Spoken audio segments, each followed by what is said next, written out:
Hi, how Hi, you doing? how are you? I'm doing great. How are you? I'm doing well this morning. Thank you. Do you have an image of me? Doesn't look like. No, I don't. I can just see your picture. Hmm.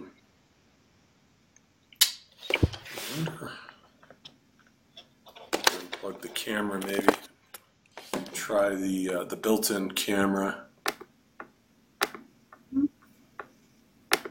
What about now? Can you see me now? You can see Yes. me? Okay. Oh, yes, you look well today. Yeah, I'm doing well.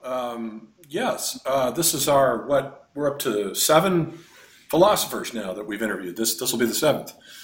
Yeah. And so it's kind of exciting. Do we have Professor McLuhan here with us? I think so, but I'm not really sure. So just give me 1 second while I Sure. try to update on him. All right. What I do is, when you see me looking down, I'm just scribbling stuff. And Ah, when I scribble, it just takes my conscious, logical mind out of the way. I see. And Shift then, brain hemispheres. yeah, Uh, I'm quite rooted on in my left brain, so I try to yeah, move into my you left got to brain. move to the right. You got to shift to the right. And McLuhan, by the way, is a guy who talked a lot about right and left brain. Really? Yeah. Oh, wow. Okay.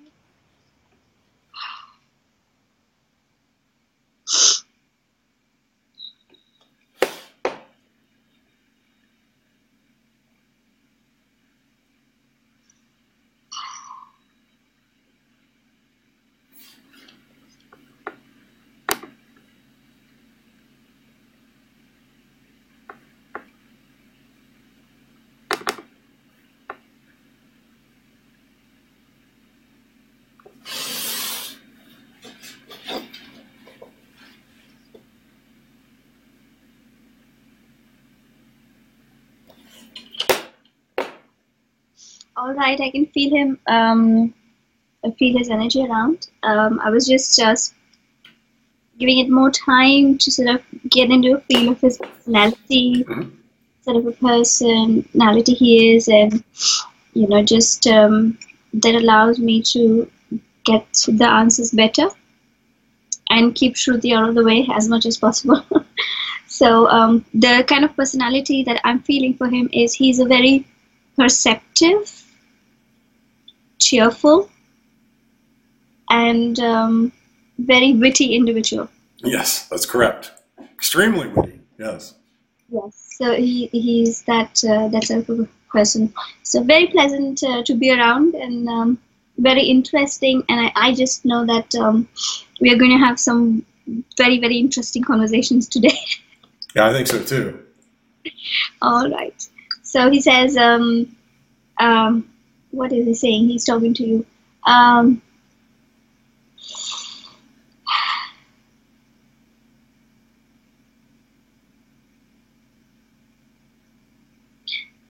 he's talking about you looking into his work. So he's saying, "Hello, John," Hi. and um, I see that you have been enjoying his work quite a lot. You enjoyed his work quite a lot. Um,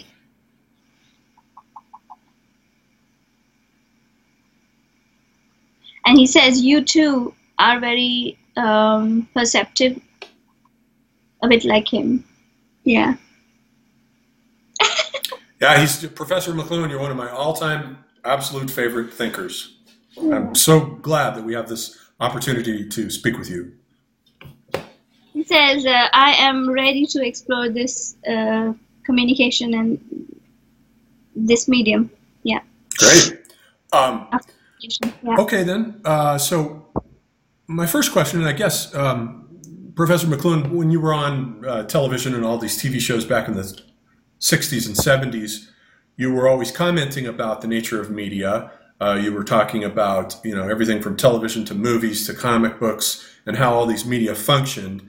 And I guess the first question that would probably be on anyone's mind, if we could sort of resurrect you and bring you back into the present, is what do you think about the internet? And is it a force that is as revolutionary, do you think, as the printing press?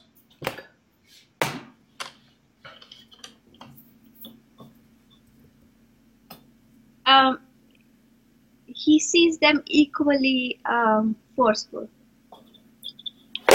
Um, he's saying if you look at it energetically, it's having the same effect as the printing press had at that time. So in that sense, they're equally powerful for us on a mass level. Although he does say that the internet goes deeper into us individually. So the internet can penetrate more within us, within the humans. The printing press did the same thing, but on a sort of a shallower level. There was because of the limitedness of the resource and the accessibility and the way the internet can be accessed individually makes it much more penetrable, and it gives power to individual rather than the printing press in that situation. So the connectivity is the same. So the way the printing press connected the masses and the internet connected the masses is the same, the way of looking at that. But the power shifts from in the internet. The power play shifts. It comes to individual also quite a lot. Well, it seems like the main technology of post-modernity was analog. You know, we had all this analog, we had cassette tapes and records and celluloid movies, whereas now the technology of what me and the poet Michael Aaron Kamens call hypermodernity, where the technology seems to be entirely digital now. So what do you think about this digitization of everything? Is it going to kill off the Gutenberg galaxy once and for all? Is it going to wipe out the book? Is that what we're looking at?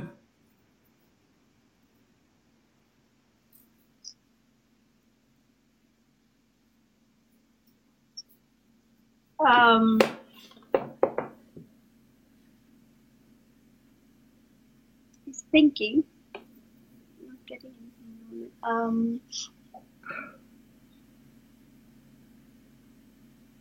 So the book. Tell me a little bit about that book.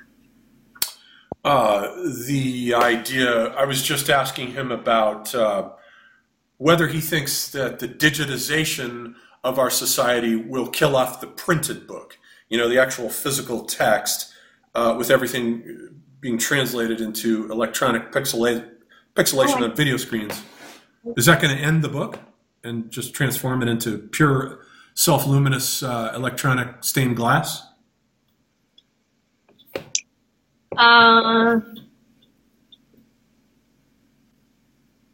No, because he thinks that the book holds a lot of value. And again,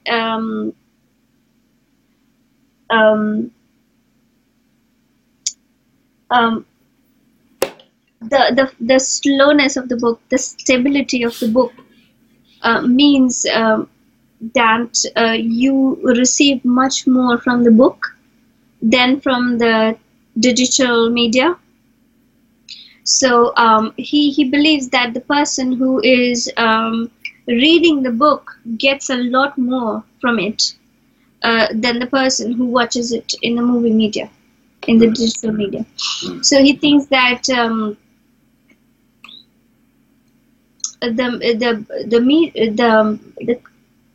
media of the book gives you much more, and that's why you're more intellectual, the more literate when you are reading from the book rather than so that value will always stay the same because just because of the way it is, the book, the stability of it, you can go back, read the same thing, you can read the same words differently every time, you can interpret it differently every time. Whereas the media, it's more like you just sitting back, watching and not really thinking. You're passive, yeah. You're in Yeah. a passive mode, whereas with the book, you're in a more active, engaging mode. More. Yeah. And That's isn't it true, Professor McLuhan, that more senses are involved in reading the book because you have the sense of touch there? It's tactile. You can feel the pages. Doesn't that help you remember? I seem to remember what I read in book form better than if I read a book on an electronic screen. I have trouble with recall. So doesn't it involve more of your senses, visual as well as the sense of touch? yes. So that's this added sense, the sense of touch. Although the moving media, I think, involves more senses. Interacts with us in a more deeper way. Although the way the book interacts is it lets us channel our inner the higher self much in a it allows room for the channeling to happen, where we are having an experience on a different level, and we are perceptive on a different level when we are reading the book. As you said, he's saying we are more active while reading the book. The right brain kicks in quite a lot as well. Mm-hmm. Yeah. Okay. Now, I mean, if our civilization, I mean, if we sort of are in the process of killing off the remnants of the Gutenberg galaxy by turning everything into an electronic window, wouldn't it be the case that if we stored all of our knowledge in a huge electronic database, which is what we're doing with the internet, if our civilization should ever become unplugged due to some catastrophe, a comet or hits the Earth, let's say, or whatever, wouldn't the loss be much greater because everything would just sort of, all of our knowledge would just sort of blink out of existence all at once? So wouldn't it be a more severe dark age than, for example, what happened to the classical world?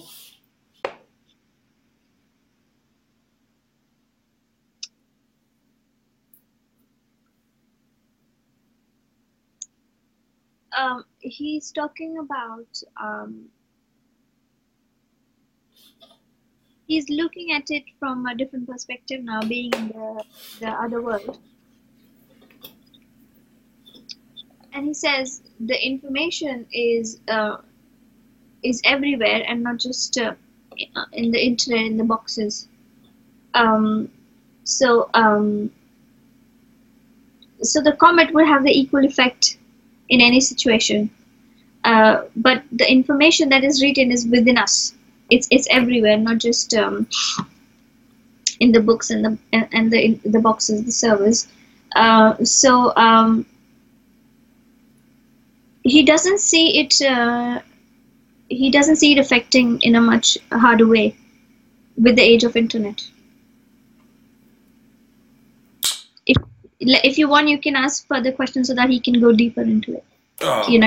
Want his answer. I'm just wondering if we should be worried about that. Is that something that we should be worried about, turning everything into a single digital system that's fragile? And I mean, it seems to me that electronic information, once you take it off the printed page, it becomes unstable. Like with Wikipedia, you can go into Wikipedia and read something about Napoleon 1 week and then come back the next week and somebody has deleted what's been written about Napoleon, so that's no longer... So you have this unstable database, and it just seems like everything electronic is unstable and subject to glitches and errors getting in, corrupting the characters and so forth, or a complete knowledge wipeout. What would happen if the internet somehow was wiped out? What would happen to all of our knowledge? I mean, so I'm just wondering if it's something we should be concerned about, that's all.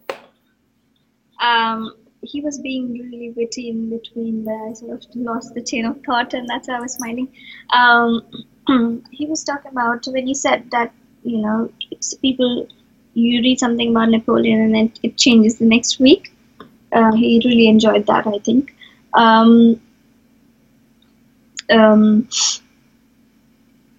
Just trying to remember what he said, asking him if he can repeat that, please.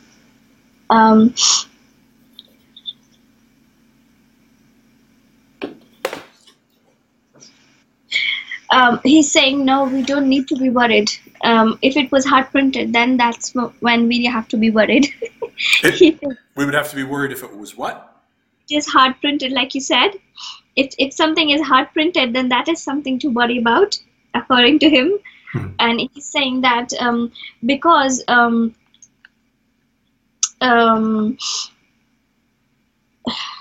why?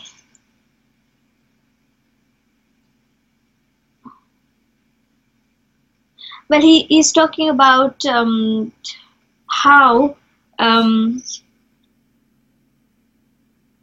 so many thoughts at the same time, trying to adjust them in my mind. He talks fast too. So he actually likes the fact that it is fluid. Let me put it that way. That's the feeling I'm getting. That he likes the fact that it is fluid and it's not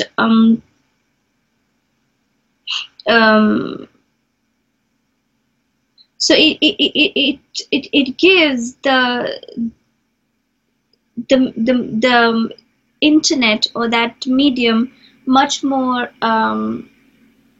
flexibility, and he likes that. And he likes that that way each and every person is able to contribute to it. He likes that as well. And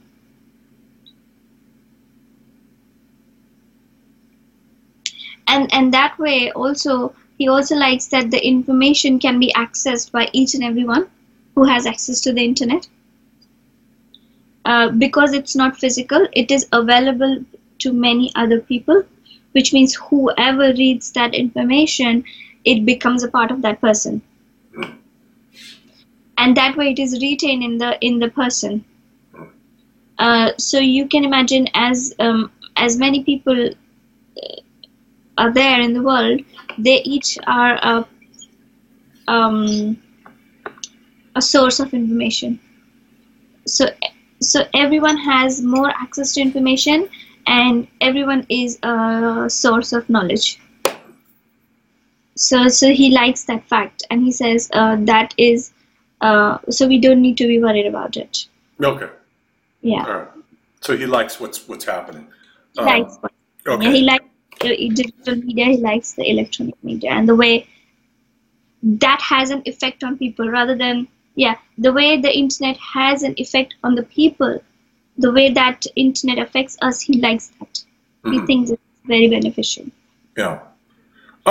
Can we rewind a bit and go back to the classical world with the origins of Western literature and just play around with it a little bit? I'm just curious.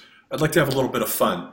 Like, for instance, could you answer, Professor McLuhan, whether the Iliad and the Odyssey were written by two different people, or were they both written by the same guy, Homer?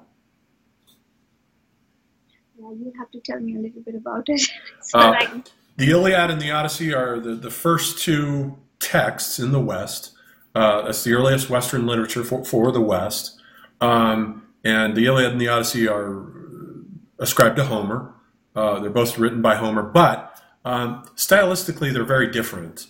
And so there's a suspicion that Homer may have been two different individuals, one who wrote the Iliad and another who wrote the Odyssey.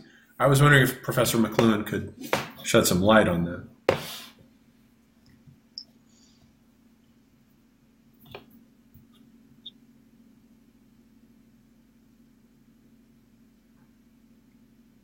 Did Homer suffer with any sort of personality disorders or anything? He was supposedly blind. Blind, but did he have different personalities? So some people have like a personality disorder where they can. Oh, I don't know. I don't think we know. Because that is what he's telling me. It's almost like he had two individuals within him. Mm-hmm. So two sort of personalities which can come up. So he could channel both these personalities and have different styles. So if you ask, like, physically, it's coming through the same person, but he's channeling different personalities. Does that make sense? Yeah. Mm-hmm. That's the thing he's showing. Okay, so it's the same author for both epics. Yeah, physical author, yes. Okay. Was the alphabet, the Greek, the invention of writing was it specifically invented in the West to commit the oral tradition of the Homeric epics to writing? Was that the reason why the Greeks invented Western writing, specifically to commit Homer to a written form, to translate him from an oral tradition of bards transmitting the epics down the generations to finally have something in writing? So I'm just curious, there's a thesis that the Greek alphabet and writing were invented specifically to write down Homer. Was that true?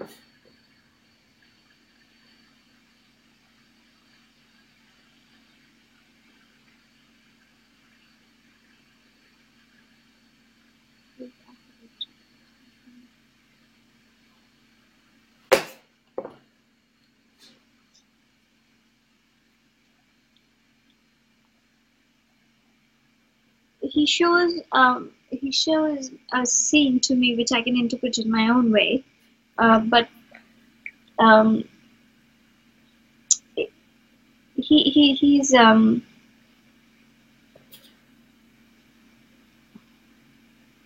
what he shows me is that a civilization is trying to control another civilization. That is what he shows me.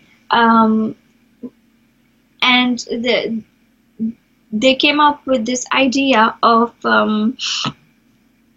communication through writing, and they believe that holds a lot of power. If we communicate that way, and if it's written, then they believe they have more power in some way. And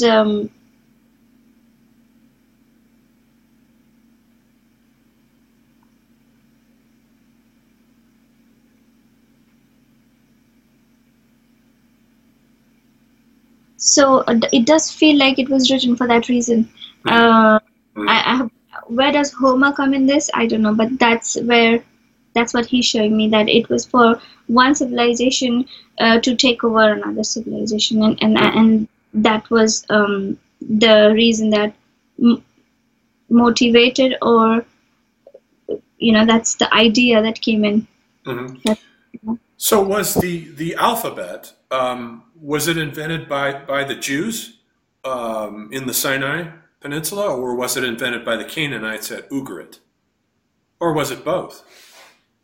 Ugarit. It was Ugarit? Mm-hmm. Okay, so they invented it. I see. All right. So it came from the Canaanites then. Don't know what that is. Don't know what Ugarit is, but that's what is coming. He's confirming that. Okay, confirming that. Professor McLuhan, you have this idea also about mythology, that myth is a compression of very complex historical processes into very simple, iconic, sort of two-dimensional form so that it can be transmitted and remembered. So what I'm wondering is, with the events of the Trojan War and the Hebrew Exodus, was there a Trojan War and was there an Exodus, or was there a series of wars between the Greeks and the Trojans and a series of Hebrew migrations out of Egypt over time, and we just remember them as single events? The Exodus, the Trojan War. I'm wondering if you could shed light on that. When you were saying the Trojan War and the other thing, the Exodus,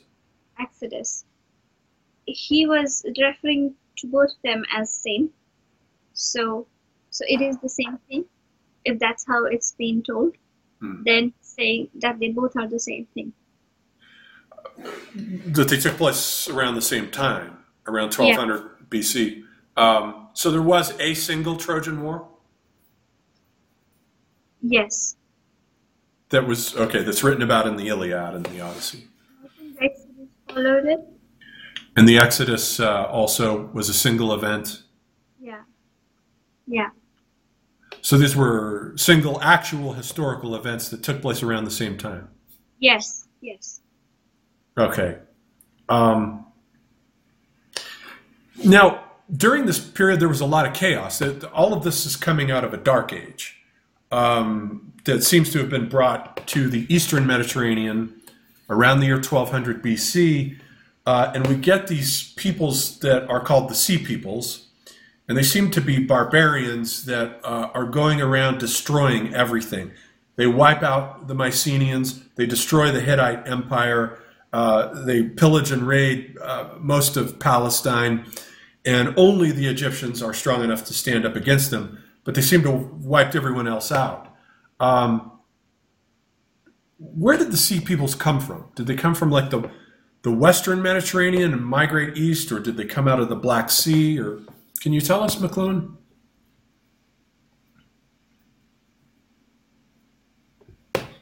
Black Sea. They came out of the Black Sea. Aha. That's what I thought. Yeah, I had a suspicion about that. Okay, what caused them to all of a sudden up and decide to migrate and start pillaging and destroying cities? Was it a famine or drought? Was there a natural disaster of some sort that pushed them into that?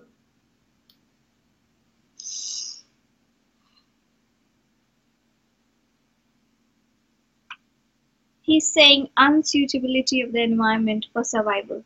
Mm-hmm. So I would guess some sort of natural calamity.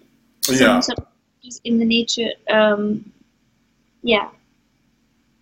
So it was like a famine or a drought, something like that. Yeah. Something a natural phenomenon. Okay, and that's what put pressure on them to leave and start destroying all these civilizations. Yeah, to look for another place for themselves. Yeah. Okay. Aha. All right. Was the Trojan War part of all of that, or?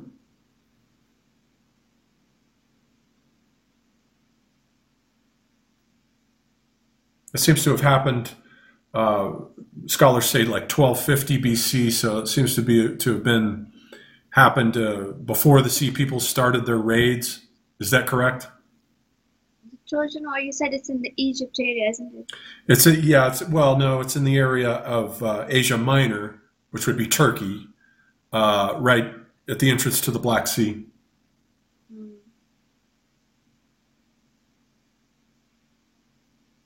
What I can see in my mind is I can see the world map, and I can see literally people walking from the Black Sea towards that Egypt, Turkey, that area. Mm. So how would you interpret it? Oh, I was just wondering if like the Trojan War was like the kickoff of all of this. Did that start all of this? That's how I would interpret it, because that's before this we talked about the people migrating from the Black Sea. The Black Sea. Now he's showing them going to that area where the Trojan War was. So I would interpret it that's how it started. So okay. That's what happens when I see images. I have to interpret them. No, right. Yeah. So that's how I would interpret that. When you asked that question, he showed me people going there. So I think that's what it means. Okay.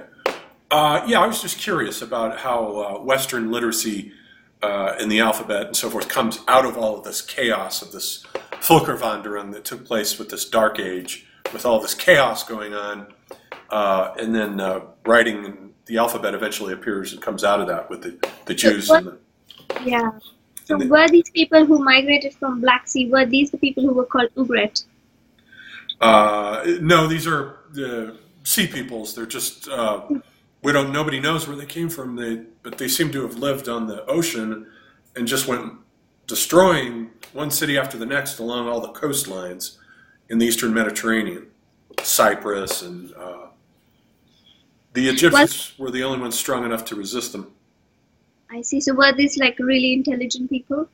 I don't think so. They were culturally very primitive. I see. Okay. They didn't have writing or anything like that. They were just barbarians looking for a new home.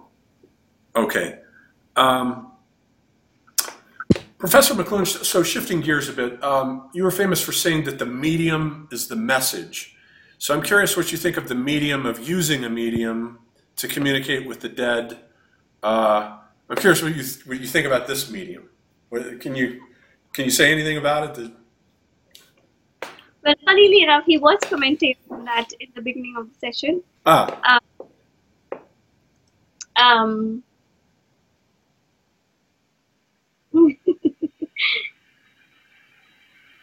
um,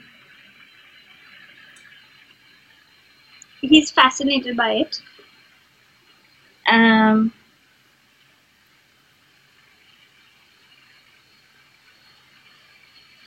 And he predicts that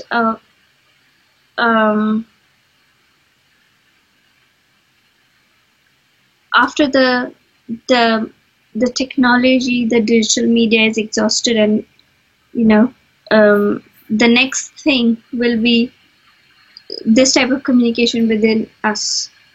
So it will be a new type of awareness where we could communicate with each other in a telepathic form.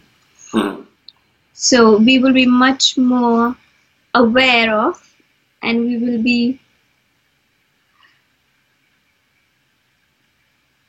how do you put it into words? We will be, let me say a word.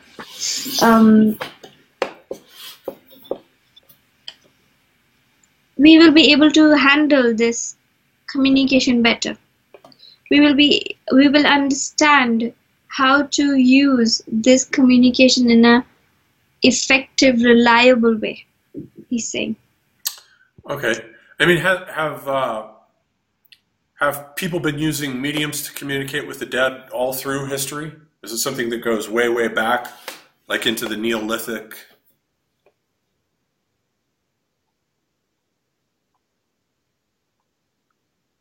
And the reason I mention the Neolithic is because it seems to have been dominated by an ancestor cult, a worship of the dead. Because you find skulls everywhere, and they're always revering skulls, decorating them. And you've got skulls all over the place, and it seems like there was a very strong reverence for dead ancestors through the Neolithic. So I'm wondering, were they using mediums at that time to communicate with the dead? What he is saying is very interesting. He says that it was in a more pure form in the Neolithic age. It was in a pure form because we were in the right hemisphere. Most of us were in the right hemisphere. It was very primitive, very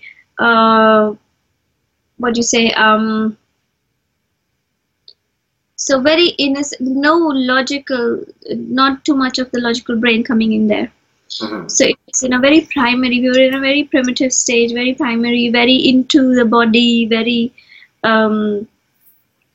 childlike. And children, how they're very innocent, and they let the information flow in much more easily than us, where we, as grown-ups, we try to analyze it, we try to overthink, we try to understand it and stuff like that. So he's saying that in the Neolithic stage, this was a much reliable form of communication, much purer of communication. Yeah, and the reason I ask is because we don't have any writing during the Neolithic, which goes on, from 12,000 BC down to, let's say, 4,000 BC. It's a long period where there's no writing, so we don't know what was going on exactly, but it does seem like they were worshiping the dead quite a bit. I'm wondering, did they have gods in addition to the dead, or were they worshiping the dead as gods? Did the dead function for them as gods? Or did they have separate gods from dead ancestors? Was it two separate things? Or there was an awareness of something that is much more profound. For them, they had that awareness. Although the dead and God are the labels we put it now, we're using it now after language. So,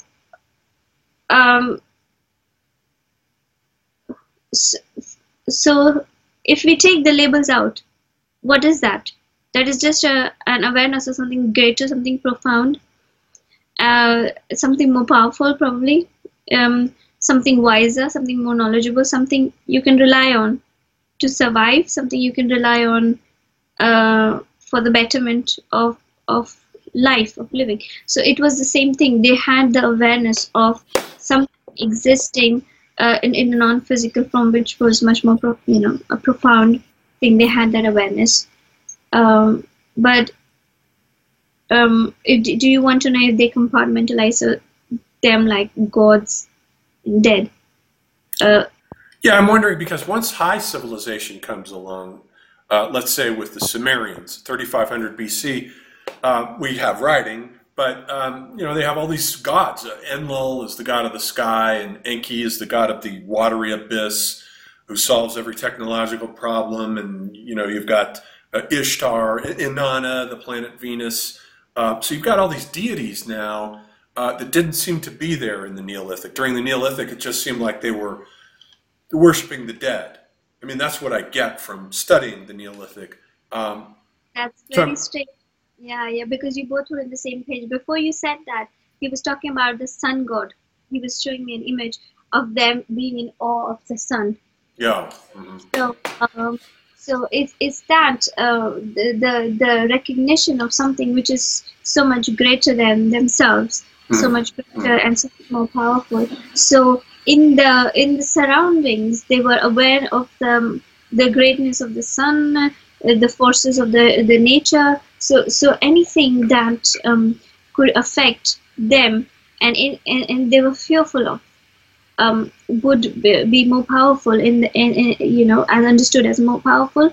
It became something to be worshipped, something to hope that powerful form of nature acts in a more helpful way and not in a destructive way.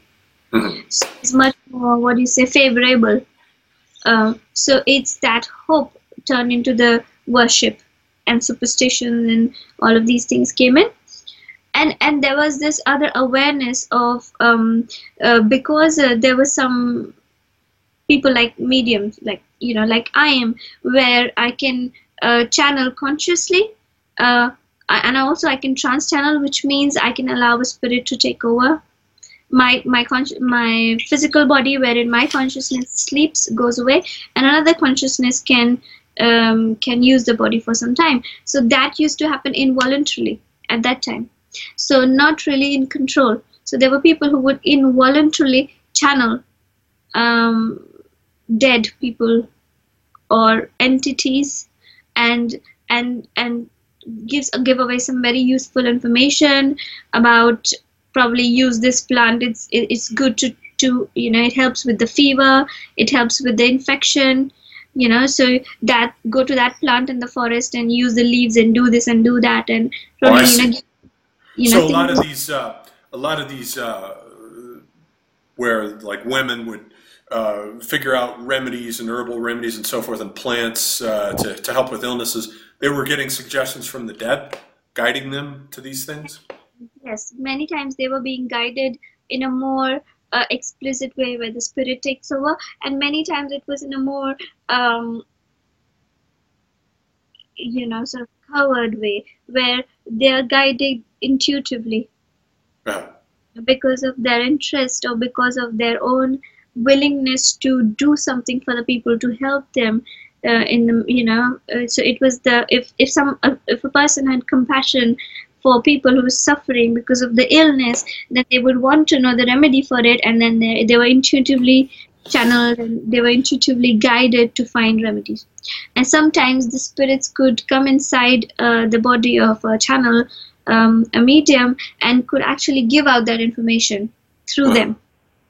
So in that way, they were aware that there was something else that comes in, something happens to this person where a different consciousness is channeled, a different awareness. So that awareness was there. Yeah. And that's how they knew that. Sorry. Yeah. No, I was just going to ask Professor McLuhan. I mean, Professor McLuhan, what would you say to people who are skeptical about using mediums to communicate with the dead? I mean, is there anything that you would say to help convince them that we're actually like talking to Marshall McLuhan? Is there? I mean, what would you say? Investigate. He's saying investigate. You cannot believing it without investigation would be not beneficial. So he's saying investigate. He's saying look at the past records, look at information. There is lots of information available. So investigation into these matters, if you are interested, then lead you to your own derive. You can derive your own conclusions, and yeah. So if you are interested in investigating this, or knowing how this works, or want to believe, or want to understand, if you are skeptical but something bewilders you, you don't understand it, how is this information coming to you, then investigate, he's saying, and have an experience, and yeah. Okay. Let's shift gears again one more time. I'm curious, Professor McLuhan, what you think about violent video games. Are they harmful to children? Violent video games, are they harmful to children?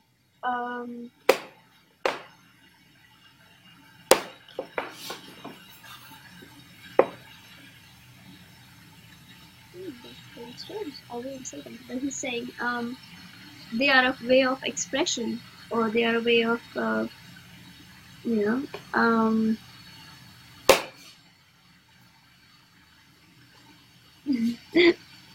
he's telling me not to judge violence. Because I would completely keep my children away from anything violent in gaming. But he doesn't judge it. So he says that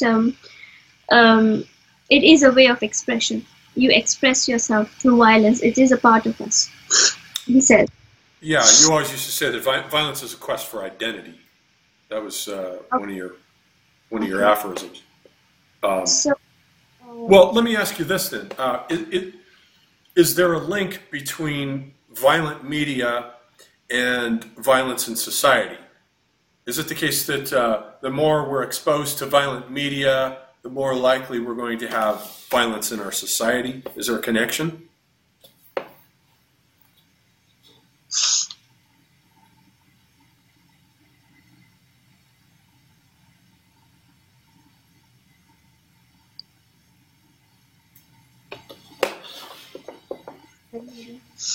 Very, very new perspectives coming in from him.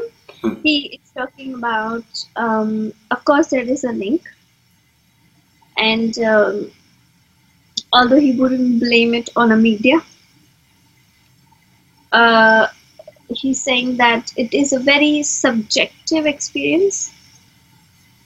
So what sort of relationship you individually have with the media?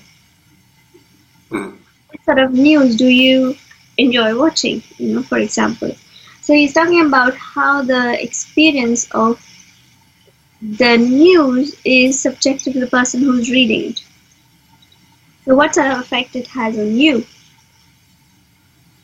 So in that way, if you choose to look for the violent news, then that is what you will get, and that is already inside of you, violence, and that is why you get attracted to it.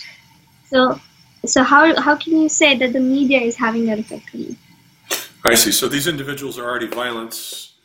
It's like vibrational frequencies attract each other if they're on like frequencies. True. Yes. Okay. So then, what about spree killers? Now, this to me seems to be a new phenomenon in history, because I don't ever remember reading about in the ancient world a guy just grabbing a sword and running around randomly stabbing people. I've never heard of anything in the ancient world like that. But now we have these spree killers. So I'm wondering if there's a connection with people who get guns and just decide to start shooting a bunch of people, like at Columbine or Virginia Tech. What is causing this? Where are these spree killers coming from? Why now?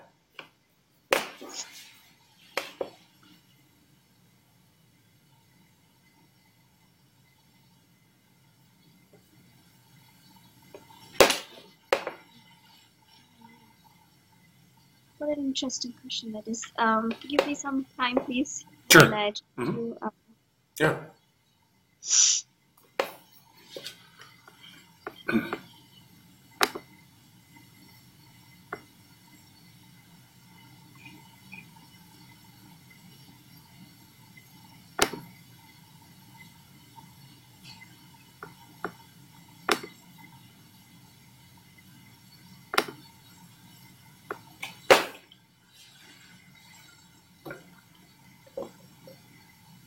He's talking about many different things, so I don't have a clear answer for you, but let me just quickly brief you on what he's talking about. He's talking about the stage for attention, and that these are the people who are lost and in need of attention.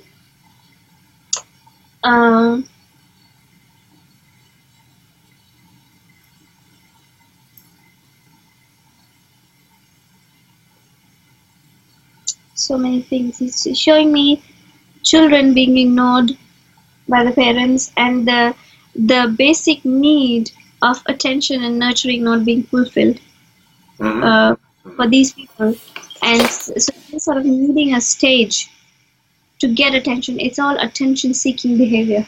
I see. And it has to be led by motivation, but the basic, the underlying motivation or the underlying need is for the need of attention, and the motivation can change because I don't like the commercial aspect of the world anymore, because I'm sick of the terrorists, because I'm, so the top layer can change, but the underneath is the need for attention and the need to have a stage to get attention. But I mean, so does this mean that the parents aren't doing their job as parents for these kids? Does it go back to parenting?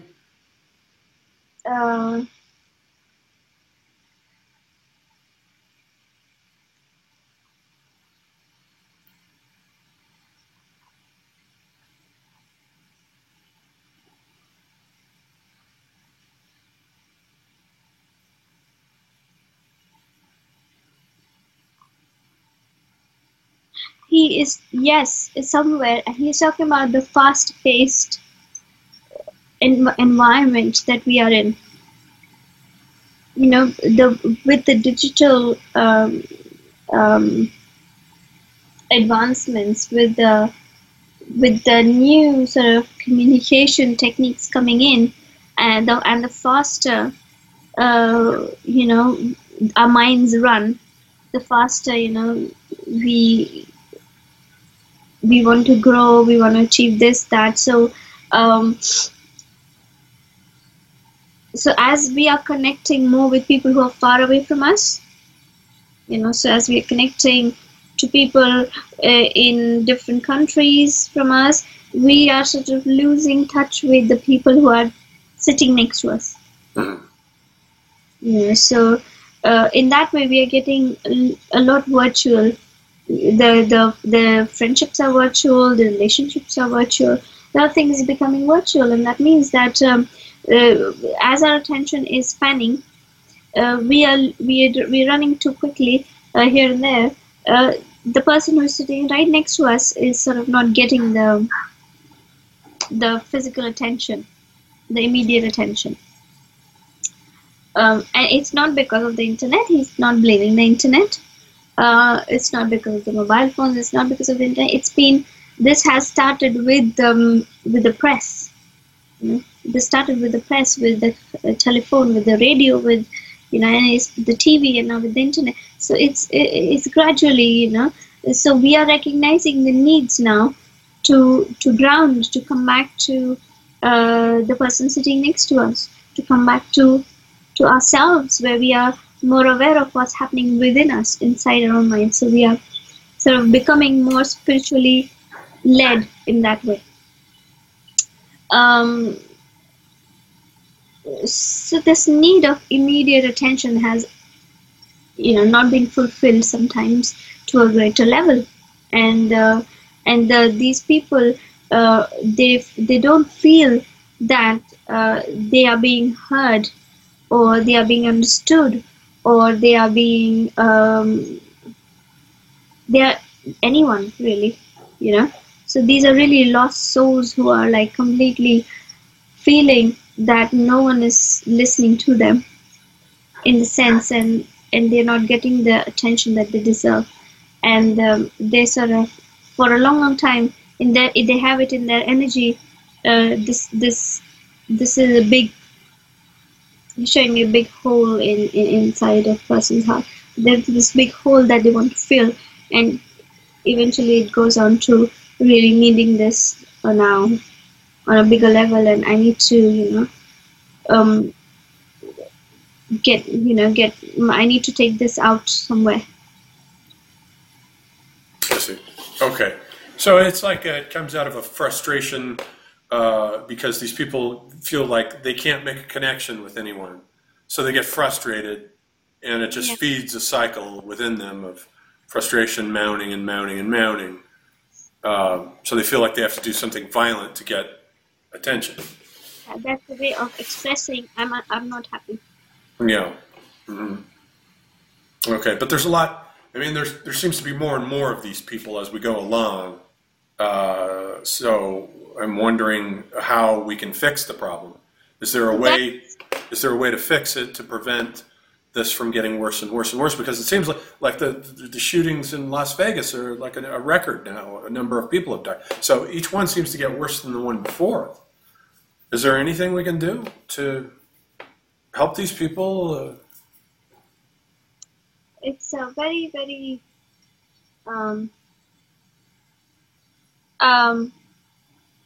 so there aren't these people to be fixed. We can't fix people. That one person, we cannot fix it. He's saying it is to do on a mass level. This is for us to introspect. What have we as a collective, as a collective consciousness, as this humanity, these are a product of our collective humanity, of our collectiveness. Yeah, it seems to be like kind of a modern equivalent, in a way, of the gladiatorial arenas that the Romans had, where they were, killing people and turning it into sport. And it was fun for everyone. They sat around, they watched, and they enjoyed people being murdered in the arena. And it seems like this is kind of like a modern equivalent of it, where the civilization reaches a point of tension that it starts producing a new kind of savagery, that comes into the civilization, as it did with the Romans. And the gladiatorial arenas put the theaters out of business. So, I mean, why go see people faking violence on stage when you can go to the arena and watch it for real? And it seems like, they were producing a kind of savagery in their culture, and it seems like we're doing something similar now with these spree killers. We're producing a new kind of savagery that's very upsetting and difficult to figure out. So I was just wondering if Professor McLuhan could shed any light on how we could deal with it.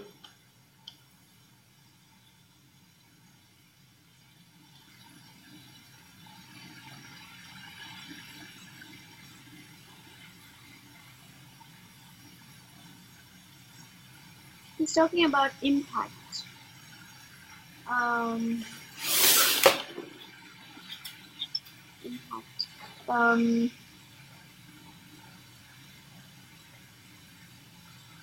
Individual impact. He's talking about individual impact. So with the age of the internet, with the age of this World Wide Web,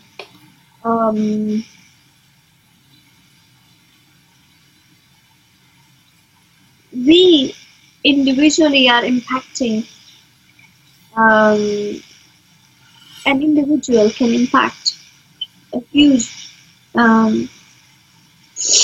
population, the mind of a huge population, one individual. So in this, I don't know where I'm going with this, because it's just repeating what the thoughts that I'm getting. So so in this age where an individual can have a greater impact on a large population, an individual's opinion matters a lot. And that is and these are the individuals who believe that they do not matter enough for their opinion to be heard. So we have to some way find a way where we make everyone feel understood, important, and heard. Well, so it would seem like the internet might help that, because the internet empowers the individual to contribute to the culture. It's more participatory than it was before with a cultural elite. Now it's democratized and everyone can have a say via the internet. So it would seem that the internet might actually help this problem, but to get these people's voices heard so they don't have to express it through violence, and they can just express it through the internet somehow. Blogs or commenting. People do not feel somehow safe to express themselves. Yeah, they don't feel safe. Yeah, that's expressing. So it's also about making them feel safe Mm-hmm. about expressing themselves. They have to be careful what they say if they don't want cops to show up at their door. So they need to also feel safe and not attacked every time they express an opinion. Mm-hmm. Okay. What about pornography? I mean, kids now at a very young age can get access to pornography through the internet and watch anything they want and watch people do anything. I'm wondering if that is harmful to the development of a child. Does it hurt the child in some way to be exposed to sexuality at a very young age? Because sexuality to me, in the generation that I grew up in, the analog generation, it was a very gradual initiation. All I had was access to my father's Playboys. So, as a kid, so it was very tame. You open up and you just see a naked female body. It's not doing anything. It's relatively harmless. And you go, oh, that's what the other side looks like. Fine. And it was a gradual thing.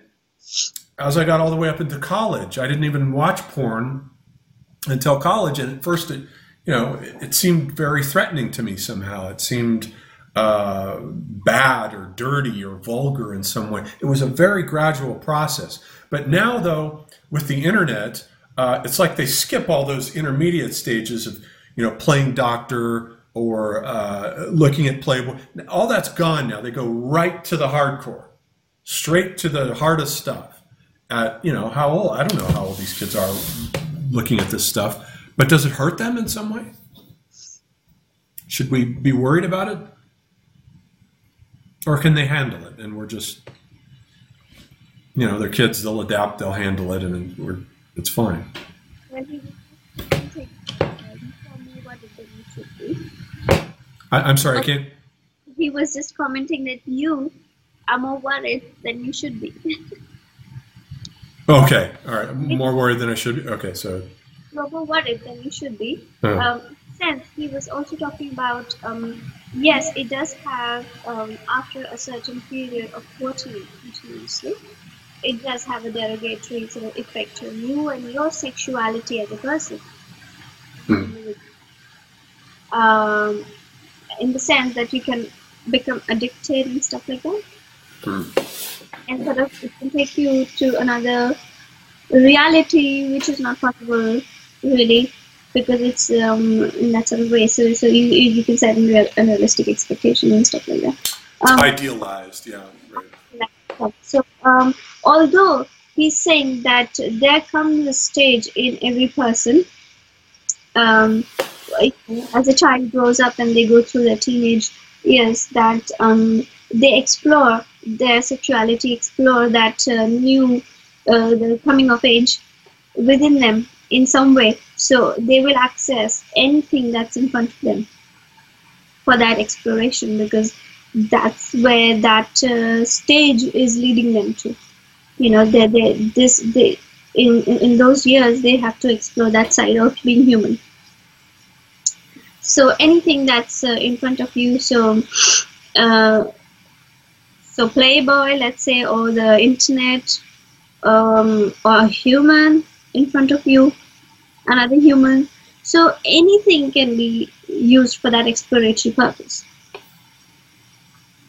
And once you have explored the area,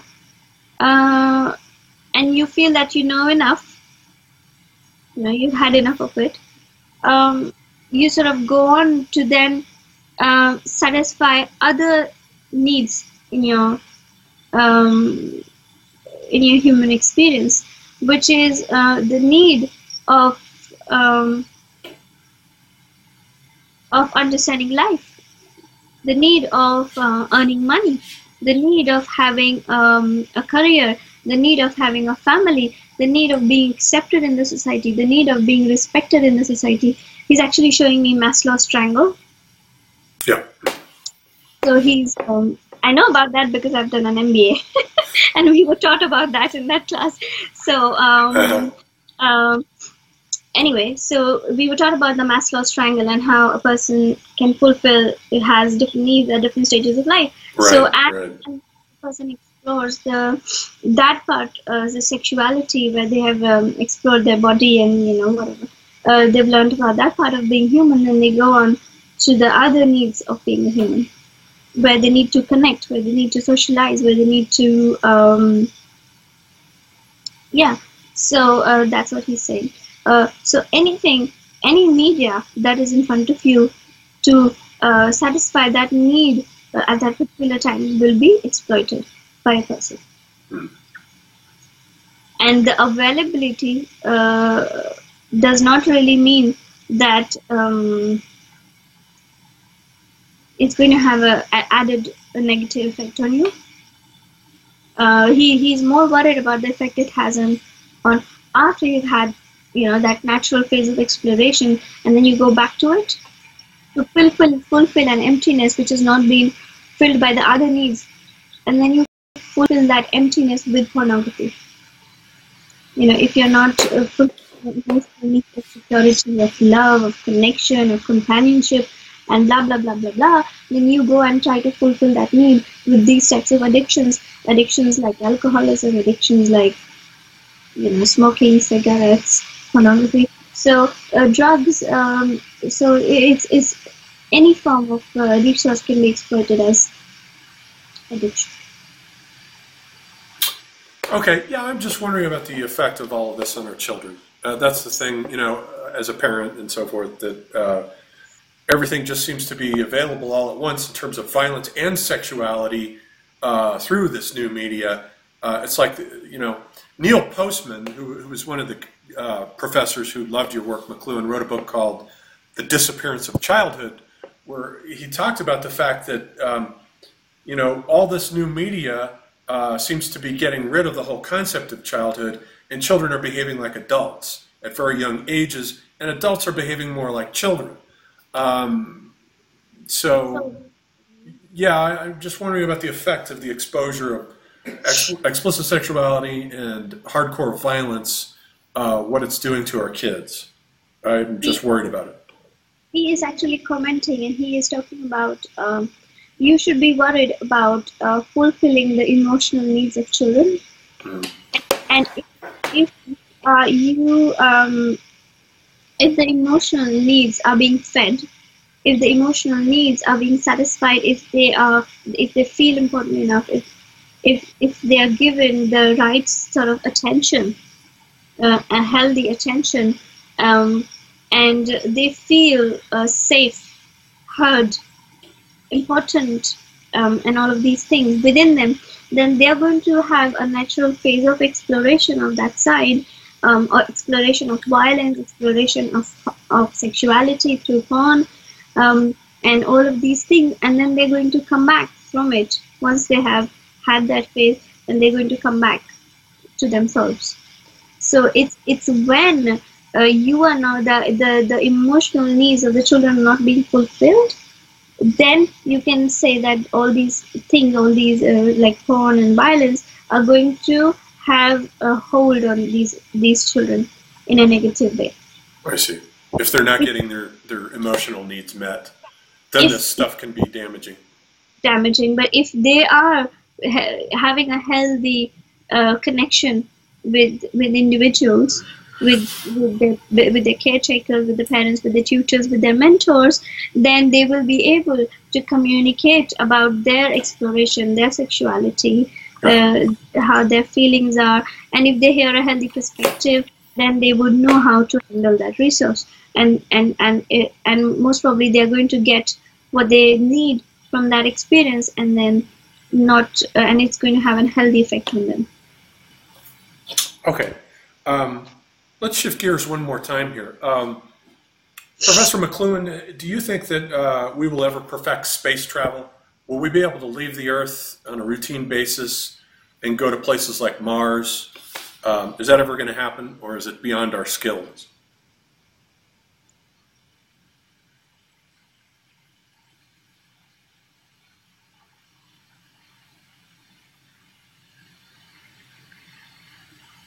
No, in the physical. You mean in the physical body, isn't it? Like if you take, so beings, when you are not in the physical body, there's you can travel where you want, but you're talking about when in the physical body. So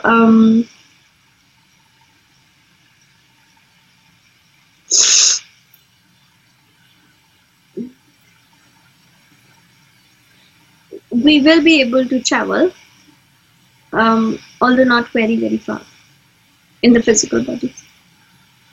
Not very far in the physical body? Will we be able to go to Mars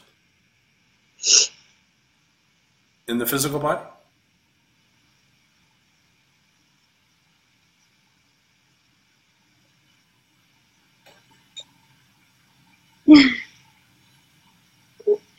He's saying not until we perfect agelessness. So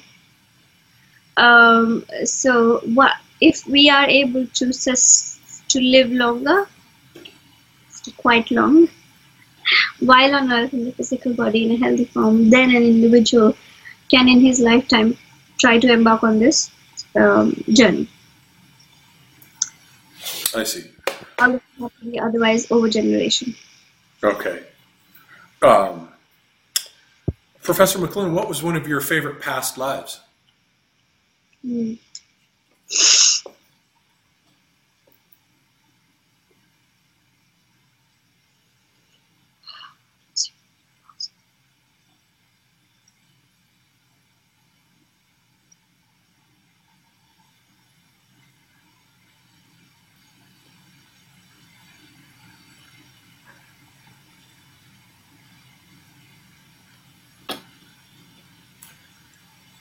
I don't know if that's a funny thing. You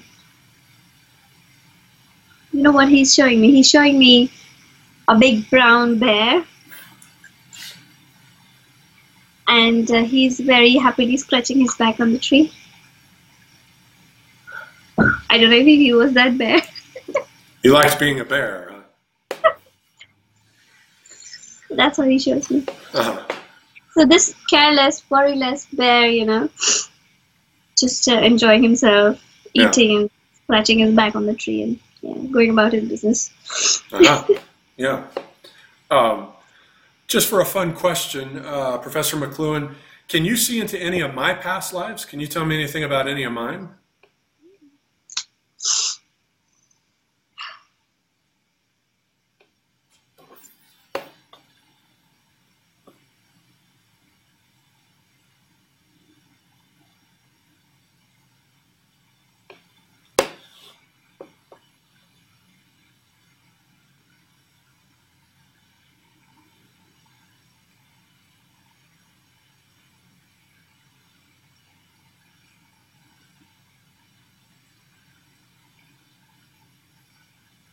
He's actually showing me a boy who's probably 12, 13 years old. And what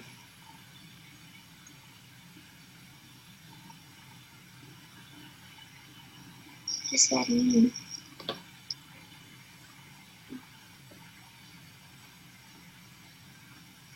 He's very, very inquisitive. He is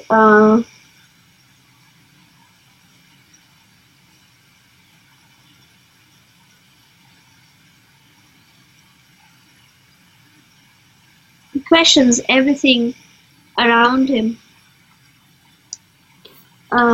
He's in a little village.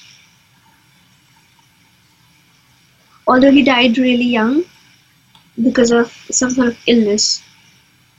So he died while he was a teenager, probably 14, 15 years old. And you couldn't explore everything you wanted to, that feeling. So this boy who's in a village, who's just very curious about everything, but could not learn everything you wanted to, and that's why you decided to come back as you and sort of understand everything you could and read everything you could and know everything you could. Where was this village? Where on the planet was it? Where is this? Where is this? Where is this?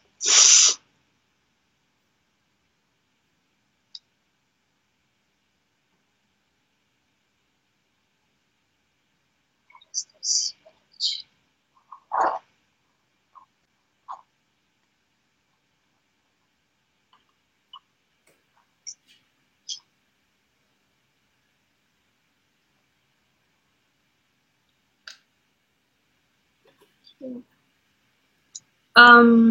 Eurasia somewhere. Is there no? Yeah, Eurasia somewhere. Somewhere in Asia? Eurasia. So it's the Europe and Russia, where they. Russia, the Russian area? So somewhere on the that's. I see. So why did I choose to incarnate in Phoenix, of all places, in the middle of the desert? What attracted me to Phoenix?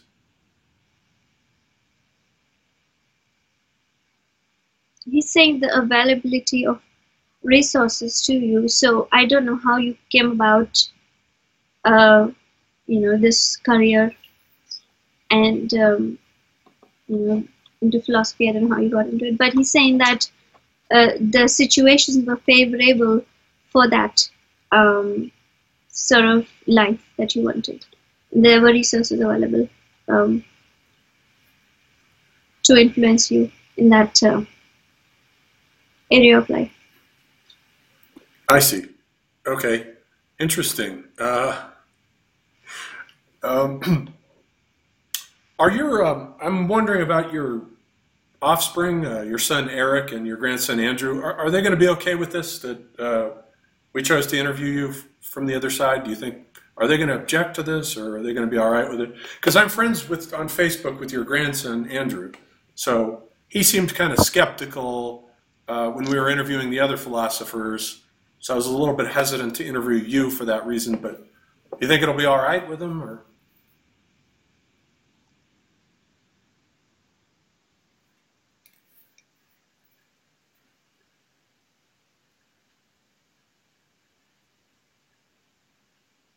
He's saying that